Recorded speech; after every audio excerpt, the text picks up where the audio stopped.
Sa malalim na sulok ng probinsya ng Sorsogon, nakatago ang isang lumang angkan na may mabalasik na kasaysayan.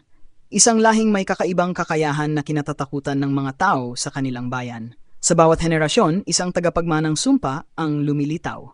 Si Maricar, isang dalagang inosente at tahimik, ay hindi batid na siya ang susunod na tagapagmana ng pinakamadilim na kapangyarihan ng kanilang angkan. Isang kapangyarihang bumubulong sa kanya sa gitna ng gabi habang siya ay natutulog. Nang sila ay lumipat sa Bulachan, si Maricar ay naghanap ng normal na buhay, ngunit hindi niya alam na dala niya ang sumpa. Sa ilalim ng malamlam na liwanag ng buwan, nangyayari ang mga pagbabago sa kanyang katawan. May mga sandali ng pagdilim ng kanyang paningin na tila nagbabadya ng kung anong matinding puwersa na nais kumawala. Sa kanyang bagong eskwelahan sa Bulachan, nakilala niya si Miko, isang binatang may mabuting kalooban. Ang kanyang pagiging tahimik ay tila nagiging magneto para sa maraming tao at siya ay naging tanyag sa kanilang paaralan. Subalit, ito rin ang naging dahilan ng pagkamuhi ng isa pang estudyante, si Sandra, ang reyna ng mga bully, na walang ibang nais kundi ang sirain ang mga taong mas sikat o mas magaling kaysa sa kanya. Hindi nagtagal, si Sandra at ang kanyang grupo ay bumuo ng isang plano para pabagsakin si Maricar. Inimbitahan nila siya sa isang party na nagpakita ng mabuting pakikitungo sa kanya. Ngunit ito pala ay isang patibong.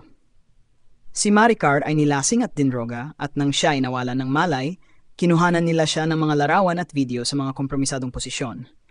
Kinabukasan, ang kanyang pagkatao ay ginawang katawa-tawa at ang mga larawan at video ay ikinalat sa buong eskwelahan. Puno ng kahiyan at galit, si Maricar ay hindi na makatingin sa kahit sino. Tumakas siya sa paaralan at nagtago, nanginginig at umiiyak sa kanyang silid. Sa gitna ng kanyang galit, unti-unti niyang naramdaman ang isang puwersa na gumigising sa kanyang loob. Parang may mga matang nagmamasid mula sa dilim, may mga boses na nagbubulong, at ang malamig na hangin ay nag-umpisang umikot sa kanyang kwarto. Isang gabi ng walang buwan, nagsimula ang sumpa ni Maricar.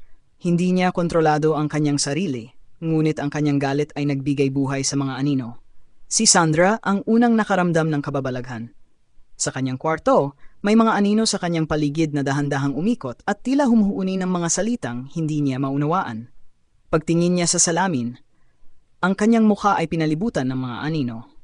At ang kanyang sariling mga mata ay tila pumipintig ng kulay pula. Lumuluha siya ng dugo at ang bawat bulong ay lalong nagpapasakit sa kanyang ulo. Nang subukan niyang sumigaw, wala siyang marinig na tunog. Wala na siyang boses.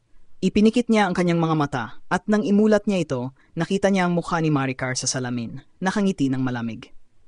Ang mga kasamahan ni Sandra ay hindi rin nakaligtas. Si Mark, isa sa mga tumulong sa pagpapahiya kay Maricar, ay sinimulang habulin ng mga aninong walang mukha. Sa kanyang panaginip, nakikita niya ang kanyang sarili sa gitna ng kadiliman, tinutukso at kinakalabit ng mga malalamig na kamay. Nang magising siya, ang kanyang katawan ay puno ng mga marka ng mga kuko at gasgas na parang may mga nagtatangkang humila sa kanya sa ilalim ng lupa. Hindi siya mapakali at palaging nababalisa, at sa bawat oras na makatulog siya, ang bangungot ay lalong nagiging totoo. Minsan kahit gising siya, nararamdaman niya ang mga kamay sa kanyang balat, humahaplos ng malamig. Ang iba pang kasabwat ay nakaranas ng kakaibang sakit at sakuna. Isa sa kanila ay bigla na lamang nawala ng paningin kahit sa maliwanag na liwanag ng araw.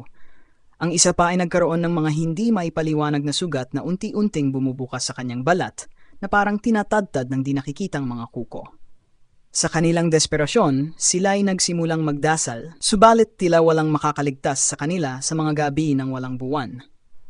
Sa huli, ang buong grupo ay dinala sa isang pasilidad na pangkalusugan ng pangkaisipan.